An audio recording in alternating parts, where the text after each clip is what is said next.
Important सवाल मुजाहरा शफी है। जान साहब आपसे, क्योंकि अब भी जिम्मेदारी फैसल वावड़ा साहब ने एक तरीके से आपके कांधों पर डाल दी है, या उन्होंने आपका नाम ले लिया है। वो कह रहे हैं कि आपके जरिए पैगाम भिजवा दिया है कि इमरान खान और एस्टेब्लिशमेंट के दरमियान बातचीत और दोनों को साथ बिठाने को तैयार है। आपने आगे बढ़ा दिया पैगाम। देखिए, फैजल वाड़ा साहब मेरे साथ आपके चैनल पे ही नदीम मलिक साहब के शो में थे, और वो जो भी बातचीत हुई वो ऑन कैमरा हुई, ऑफ द रिकॉर्ड कुछ भी नहीं हुआ। देखिए, बात बड़ी वाजे है, अगर हम किसी डील की तरफ देखते या हम किसी बैकडोर वो राब्ते कह की रहे हैं तरफ बाहर देखते जाके तो भी बात इमरान की है खान फिर। साहब, नहीं, वो तो जब शो खत्म हो जाता है, बाहर मैंने भी गाड़ी में जाना था, उन्होंने भी अपनी गाड़ी में बैठना था, और नदीम मलिक साहब भी साथ थे, तो रास्ते में वो 3-4 मिनट ही लगते हैं आपके ऑफिस का, आपको पता ही है। वही बातचीत हुई है, हम किसी डील की तरफ नहीं देख रहे। अगर हम डील की तरफ देख रहे होते तो इमरान खान साहब 1000 दिन जो है वो जेल में ना गुजारते। जिस किस्म की कैद इमरान खान साहब ने गुजारी है, पाकिस्तान की सियासी तारीख में ऐसी कैद किसी ने नहीं गुजारी। और जहां तक बजट की बात थी, तो यानी बजट मैं तक तो इसको आज ऐसे तक कह हम लूं कि लगे रहे। फैसल वावड़ा की ऑफर को कंसीडर नहीं कर रहे आप, देखिए, फैसल या साहब जो संजीदा है नहीं वो ले मीडिया रहे। पे अक्सर फैसल साहब जो है इस किस्म की बातें करते रहते हैं मीडिया पे, और वो हमेशा ही जब भी किसी टॉक शो पे आते हैं या जब भी कोई मीडिया इंटरेक्शन करते हैं तो पेशन गोइयां करते रहते हैं। फेडरल हुकूमत की बात करें तो वो तो बेख्तियार है, जब भी उन्होंने इमरान खान साहब के मुतालिक कोई भी बात की है, कोई भी दावा उनका सच्चा साबित नहीं हुआ। सेहत के हवाले से हो, मुलाकात के हवाले से हो, कोई भी उनका दावा अभी तक सच्चा साबित नहीं हुआ। लेकिन बात बड़ी वाज़ेह है कि इस वक्त पार्टी के अंदर एक सोच डेवलप हो रही है कि मुलाकातों के हवाले से पहले तो क्वेश्चन आपका भी हुकूमत से बनता है कि आप क्यों मुलाकात नहीं करवा रहे, किस कानून के तहत आप मुलाकात नहीं करवा रहे, किस आइन के तहत आप मुलाकात नहीं करवा रहे। ये मौजूदा हुकूमत ना किसी कानून को मानती है, ना आइन को मानती है। फिर यहाँ पे अदालतें भी बड़ी वीक फुटिंग्स पे है कि उनके ऑर्डर की इम्प्लीमेंटेशन नहीं हो रही। जब हम चलते हैं अदालत के पास कि आपके ऑर्डर की इम्प्लीमेंटेशन नहीं हो रही, शफी जान और साहब, आप आप जानते कंटेम्प्ट ऑफ हैं कि कोर्ट लगाए ये तो वो भी नहीं सवाल लगाई जरूर मैं जाती। उठाती हूँ, हुकूमत के सामने जरूर उठा रही होती हूँ। बहुत शुक्रिया आपका, आप प्रोग्राम में साथ मौजूद है। साहब ने जो आपको ऑफर किया, यानी आप उसे संजीदा ही नहीं ले रहे। माजी में भी हमने देखा है, लास्ट ईयर भी हमने देखा था, खान साहब की हिदायत थी कि खसारे का बजट पेश किया जाए, लेकिन सरप्लस पेश किया था अली अमीन गड्डापुर साहब ने। तो इस बार वाकईतन खसारे में है सूबा, या ये खान साहब की हिदायत की बुनियाद पर खसारे का बजट पेश किया गया है? देखिए, अफरीदी साहब ने तो शुरू में कह दिया, जैसे मैंने शुरू में कहा कि उन्होंने कहा कि मैं सरप्लस बजट नहीं दूंगा और ना ही मैं कोई ग्रांट दूंगा फेडरल हुकूमत को, जब तक हमारी ये तो आपने बता मुतालबात दिया। है वो। मैं आपसे ये पूछ रही हूँ, उनके कहने से तो नहीं होता है ये आप लोगों ने किस लिए किया? सूबा खसारे में है या नहीं है?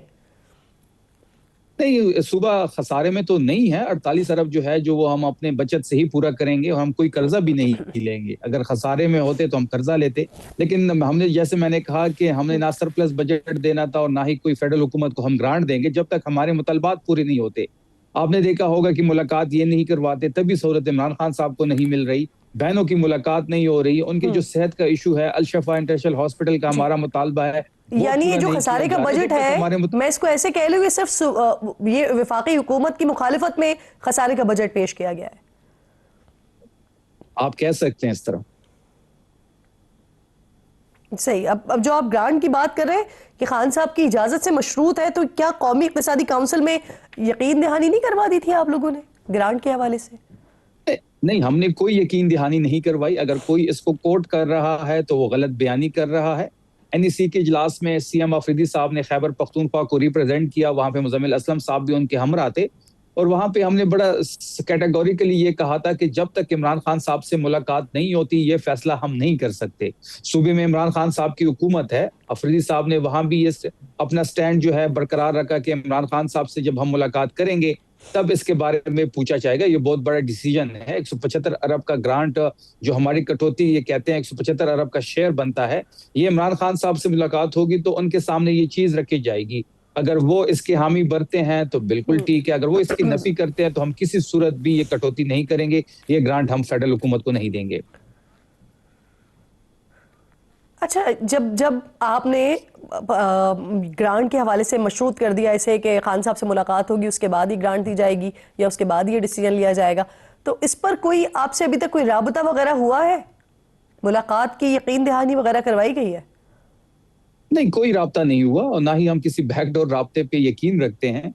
बात बड़ी वाजे है, अगर फेडरल हुकूमत ये चाहती है कि हम उनको ग्रांट दें तो ग्रांट के लिए तो हमें खान साहब के पास जाना पड़ेगा, उसके लिए मुलाकात करानी पड़ेगी। सीएम अफरीदी साहब इमरान खान साहब से मुलाकात करेंगे और इमरान खान साहब के सामने तमाम तरह जो सिचुएशन है वो उनको सामने रखेंगे। क्योंकि ये बहुत बड़ा फैसला है और सूबे में इमरान खान साहब की हुकूमत है, उनकी वोट से ये हुकूमत बनी है, वो हमारे लीडर हैं और उनका जो फैसला होगा वो फाइनल फैसला होगा। आपने देखा होगा पीपल्स पार्टी भी जब इस किस्म के फैसले करती है तो अपने लीडर से कंसल्ट करती है। पाकिस्तान मुस्लिम लीग नून अगर कोई फैसला करते हैं तो वो अपने लीडर से कंसल्ट करते हैं। तो फिर पाकिस्तान तहरीक इंसाफ की बारी में ऐसा क्यों है, क्यों मुलाकात नहीं करवाई जा रही, बजट के लिए मुलाकात नहीं करवाई गई? ग्रांट उसी सूरत में ही पॉसिबल जी। होगा अगर हमारी मुलाकात इमरान खान साहब से होती है और वो इसकी जो है हामी भरते हैं। सही। अच्छा, मुझे ये फरमाइए, एक और भी बड़ी बात जो है ना इस वक्त वो सोशल मीडिया पर वायरल हो रही है। सुहेल आफरीदी साहब ने जब बजट स्पीच दी है उस पर उन्होंने एक टब्बर के हवाले से भी कहा कि टब्बर का कोई प्रोजेक्ट इसमें नहीं है। टब्बर से मुराद यानी वो खानदान की तरफ इशारा कर रहे हैं। वो ये कह रहे हैं कि किसके नाम के प्रोजेक्ट्स नहीं लगाए गए, यानी कि वो पंजाब पर तनकीद कर रहे हैं। तो आप मुझे बता सकते हैं कि आपने टब्बर के नाम पर नहीं, इमरान खान के नाम पर ही कितने प्रोजेक्ट अगर किए हैं, या किसी के अलावा, उनके नाम के अलावा कोई 5 प्रोजेक्ट जो आपने अनाउंस किए हो या रखे हो इस बजट में, वो बता सकते हैं? देखिए, पहली बात यह है कि आपने पंजाब का बजट देखा होगा और जिस तरीके से वहां पे वजीर खजाना एक फैमिली की ब्रांडिंग कर रहा था पंजाब के अवाम के टैक्स के पैसों पे, अफरीदी साहब का इशारा उस टब्बर के खिलाफ था, शरीफ फैमिली के खिलाफ था, मैं साफ कहूंगा। आपने ये भी देखा होगा कि पिछले 12 सालों से यहाँ पे तहरीक इंसाफ की हुकूमत है। आप एक प्रोजेक्ट बता दें जिसपे हमने इस किस्म का कोई भी इनिशिएटिव लिया हो या किसी के नाम से हमने मंसूब किया हो। हमारी जी डे 1 से स्टैंडिंग यही है कि जो भी प्रोजेक्ट्स हैं, जो भी पाकिस्तान के या खैबर पख्तूनख्वा के अवाम के टैक्स के पैसों से जो प्रोजेक्ट बनते हैं उस पर किसी की ब्रांडिंग नहीं होनी चाहिए। इवन आप ये भी देखेंगे कि हमारे मैं आपकी पहली बात से देखें, मैं बिल्कुल अग्री करती हूँ। मैं ये समझती हूँ कि अवाम के टैक्स के पैसों से सियासी तशहीर नहीं होनी चाहिए, लेकिन मैं आपसे सूबे के हवाले से पूछ रही हूँ ना। अल्लामा इकबाल के नाम पे रख ले, कायदे आजम के नाम पे रख ले, अब सुन लें हमने क्या इस साल हमने क्या प्रोजेक्ट उनके नाम पर रख ले। आपने कौन से 5 प्रोजेक्ट अनाउंस किए हैं? आप सुन लें, इस 26-27 में सब 3 सेक्टर को हमने पहला सेक्टर जो है वो एजुकेशन है और फिर सेहत है और फिर अमन और अमान की वजह से हम इस बार जो अमन और अमान की जो सिचुएशन है पुलिस पे अपनी इन्वेस्टमेंट कर रहे हैं। पिछले साल जो सेहत का बजट था वो 275 अरब था, इस बार हमने 334 अरब कर दिया है। तालीम का 419 था, हमने 468 कर दिया। सबसे ज्यादा पैसे हमने एजुकेशन को दिए हैं। महकमा पुलिस का पहला जो बजट था वो 164 अरब था, इस बार 191 अरब कर दिया गया है। होम और ट्राइबल अफेयर्स का जो बजट था वो 15 अरब से बढ़ा के 30 अरब कर दिया गया है। लोकल गवर्नमेंट का बजट 56 अरब से बढ़ा के 90 अरब कर दिया गया है। मैंने देखा है आपका बजट जिसमें 48 अरब का खसारा और उसके साथ जितना बजट है वो सारी चीजें मैंने देखी है। लेकिन मैं ब्रेक ले रही हूँ, अभी ब्रेक के बाद जब वापस आऊंगी तो प्लीज मुझे जो आपने तालीम का बजट रखा है उसमें कितनी नई यूनिवर्सिटीज रखी हैं, जो आपने सेहत का बजट रखा है उसमें आपने सेहत के मराकज के लिए कौन से ऐसे हॉस्पिटल्स हैं जो आपने न्यू अनाउंस किए हैं या जो इसके लिए रखे, ये जरूर मुझे बताइएगा। ब्रेक लीजिए, ब्रेक के बाद वापस आइए।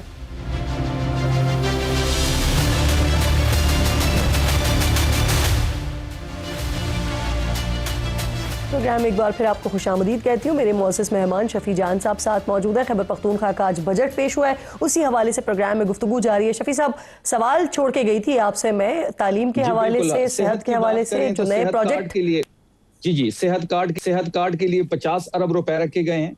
अदावियात की फरामी के लिए 14 अरब, मेडिकल टीचिंग इंस्टीट्यूशन के लिए 80 अरब रुपए, 1000 बेड का न्यू हॉस्पिटल कोहाट में बनेगा, 1000 बेड का न्यू हॉस्पिटल मालाकंड में बनेगा और 5000 बेड का हॉस्पिटल पेशावर में फेज वाइज बनेगा। अगर हम फिर इंफ्रास्ट्रक्चर की बात करें तो पेशावर रिवाइटलाइजेशन प्लान के लिए 120 अरब रुपए रखे गए हैं। साफ पानी के मंसूबों के लिए 12 अरब, कोहाट, सिमरगरा, अपर दीर और वड़ी वाटर सप्लाई मंसूबे आबी वसाइल के लिए 22 अरब रुपए रखे गए हैं। इसी तरह फिर अगर आप इलाकाई तरक्की और खुशहाली की बात करें तो खुशहाल हजारा प्रोग्राम के लिए 200 अरब रुपए रखे गए हैं। अपर चित्राल इंफ्रास्ट्रक्चर के लिए 5 अरब, रूहाना कबाइल प्रोग्राम हम स्टार्ट करने वाले हैं। जम अजला तरक्याती पैकेजेस लेके आ रहे हैं। एहसान किसान प्रोग्राम के लिए 2 अरब, ओवरसीज के लिए वर्कर्स कर्जा स्कीम के लिए 2 अरब रुपए हम दे रहे हैं। फिर अगर आप यूनिवर्सिटियों की बात करें तो 11.86 अरब ग्रांट जो है इन एड हम दे रहे हैं यूनिवर्सिटियों को। नौजवानों के लिए 1.5 अरब का इंटर्नशिप प्रोग्राम दे रहे हैं। तलबा के लिए 2 अरब के बिलासूद कर्जे दे रहे हैं। मुफ्त निसाबी किताब की फरामी के लिए 8.5 अरब रुपए। Chief minister out of school children program के लिए 5 अरब रुपए हमने रखे हैं। अगर फिर आप अमन अमान की बात करें, अवामी तहफ़्फ़ुज़ की बात करें तो पुलिस प्रोक्योरमेंट प्लान के लिए 14.5 अरब रुपए, जदीद असला गोरा बारूद के लिए 7.7 अरब रुपए, बुलेट प्रूफ गाड़ियों के लिए 1.8 अरब, ड्रोनर्स, थर्मल कैमरों, जैमर्स के लिए, ड्रोन्स, थर्मल कैमरों और जैमर्स के लिए 3.5 अरब, हिफाजती जैकेट्स और हेलमेट्स के लिए 1.2 अरब, नए सेफ सिटी मंसूबों के लिए 3.3 अरब, ड्रोन बेस्ड पुलिसिंग के लिए 1 अरब रुपए मुख्तस किए हैं। इसके साथ साथ समाजी तहफ़्फ़ुज़ की अगर जो आप चीजें मौजूद है उसी के लिए रकम मजीद मुख्तस की गई है। नए प्रोजेक्ट्स फिलहाल अभी यहाँ पर नए प्रोजेक्ट्स तो हमने 3 आपको नए, ठीक, अब पूरे खैबर पख्तूनख्वा में 3 नए हॉस्पिटल हम बनाने जा रहे हैं, जिसका मैंने जिक्र भी किया। इसके साथ साथ हम मालाकंड में, पेशावर में और कोहाट में, ठीक है। और यूनिवर्सिटीज के बारे में नहीं बताया आपने? नहीं, यूनिवर्सिटी तो हमारे पास अभी भी सबसे ज्यादा है। 34 नई यूनिवर्सिटियां हम बना चुके हैं। हम इससे कुछ कैंपसेस बना रहे हैं, कुछ वुमेन कैंपसेस बना रहे हैं। तो ये जो साल होगा ये खैबर पख्तूनख्वा की तरक्की का, खुशहाली का और अमन का साल होगा। सही। अच्छा, अब मुझे ये बताएं सर, मुझे ये बताएं, बजट इजलास से पहले आपकी पार्लिमानी पार्टी का भी इजलास हुआ जिसमें आपके 73 अराकीन ने शिरकत की। मुश्ताक अली समेत 19 अराकीन जो थे वो इजलास में नहीं आए। क्या ये वही है जो हुकूमत से नाराज है इस वक्त? सबसे पहले ये कि पार्लिमानी पार्टी में जो हमारा फिगर था वो 73 नहीं था, वो 80 के करीब था। और दूसरी बात ये कि सबसे अच्छी बात ये थी कि जो बजट का इजलास था उसमें 92 के 92 एमपीएस हमारे मौजूद थे। अगर किसी ने पार्लिमानी इजलास ज्वाइन नहीं किया, कोई अपने हल्के में मसरूफ रहा या लेट हुआ, लेकिन वो इजलास में मौजूद है। और जब बजट पेश होगा हम बड़े कंफर्टेबल जोन में हैं। हम बजट जब पेश होगा तो तमाम हमारे अरकान बजट को वोट देंगे और बजट पास होगा।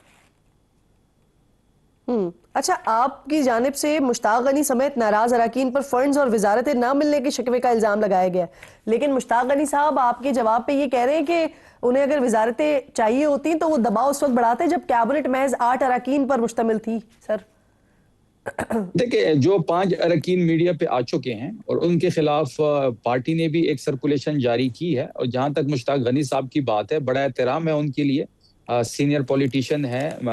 3 दफा वो एमपी इमरान खान साहब के वोट की वजह से मुंतखब हुए हैं और इमरान साहब की वजह से हम सब इस वक्त पार्लियामेंट का हिस्सा हैं। मेरे कहने का मकसद ये था कि ये तमाम तरह चीजें अगर कैबिनेट के एक्सपेंशन से पहले वो कहते तो उसमें ज्यादा वजन होता है इखलाकी तौर पे भी। जब कैबिनेट एक्सपेंड हो गई है और कैबिनेट एक्सपेंशन में जो 5 हज़ार इस वक्त मीडिया पे आ चुके हैं वो हिस्सा नहीं बने, तो उन्होंने एक ऐसी बयानात देना शुरू कर दिए जो कि मुनासिब नहीं है, क्योंकि पार्टी की चीजें बंद कमरों में ही फैसला अब एक और बड़ा इंपॉर्टेंट चीजें